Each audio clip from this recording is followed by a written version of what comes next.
ilabas natin ang Knorr Seasoning. Knorr Seasoning ang nagpapasarap sa lahat ng pagkain. Mayong gabi sa tanan, mga cho, mga cha, mga par.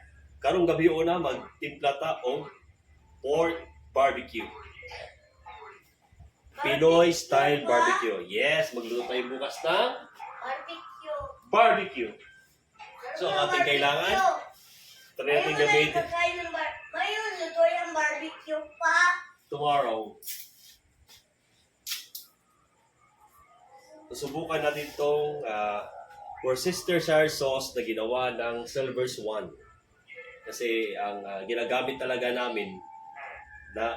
ko talaga na brand ay yung Lea Perrins, no?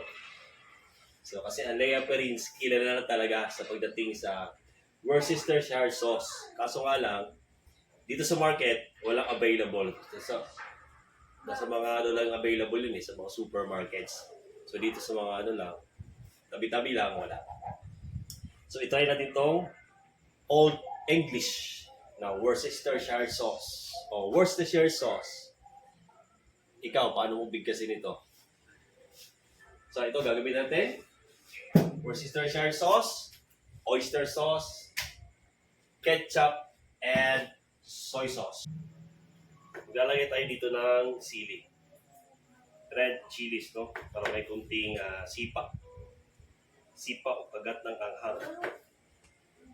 Pag walang sili, gusto mo may sipa, may kunting kagat, kagatin mo ang iyong dila. Yun ang sikreto. Garlic. Sili. Gilingin natin. Ang tapang niya mga cho, naninipa siya. Mas matapang pa sa dati kong kasama. Joke lang. Joke lang, wala akong pinapatamaan. Baka mamaya sabihin nito, sapaw ka! Joke lang, joke lang. Lalagay tayo ng toyo.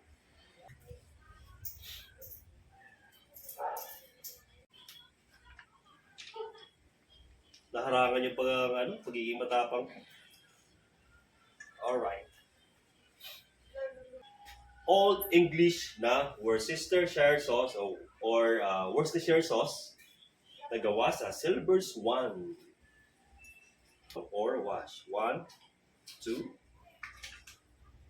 3. Okay. Alright. Iba talaga yung Lea Perrins. Pero, not bad. Alam ko may kulang nito Yung pinagbabawal na technique. Ayoko sabihin na kailangan kong gumawit ng pinagbabawal na technique kasi gusto ko sana maging natural. Pero, hindi naman ito matatawag na natural kasi itong oyster sauce, di natin alam kung ano pang nilalagay nila dito.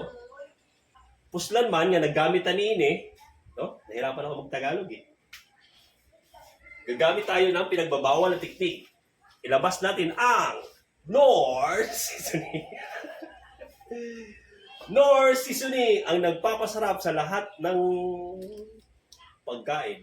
Kapag nakapasok ka sa kusina, kapag sinabi ng boss mo o chef mo na gumamit ka ng pinagbabawal na teknik, ito yon.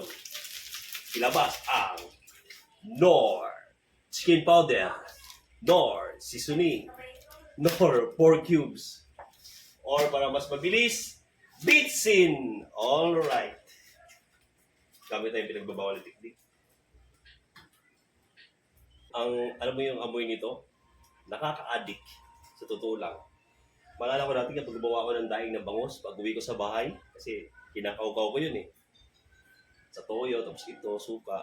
Kinakaukaw ko yun. Pag uwi ko sa bahay, yung kamay ko, amoy na Knorr seasoning. Lumalabas yung amoy niya. Grabe ang bango nito. So, nakaka-addict talaga.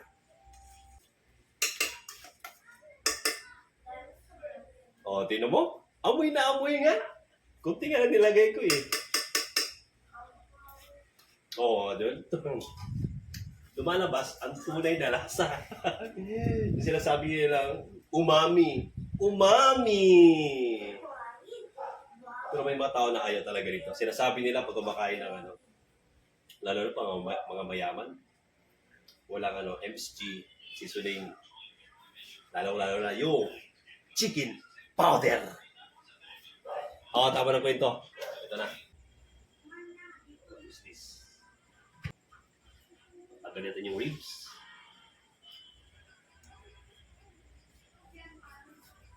Ano yung tigawing pangsigang? May pangsigang na, may pang barbecue ka pa. O, diba?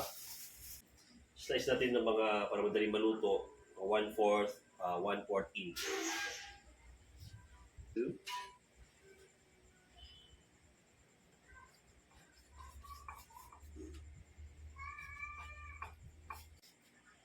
Tapos na ang ating preparation.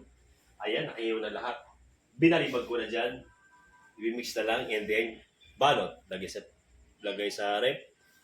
Tapos bukas, iihawin natin. Okay? Iihawin natin. Iihawin natin. Okay? Tandaan mo, iihawin natin. Tandaan mo, iihawin natin. Okay? Sige. See you tomorrow.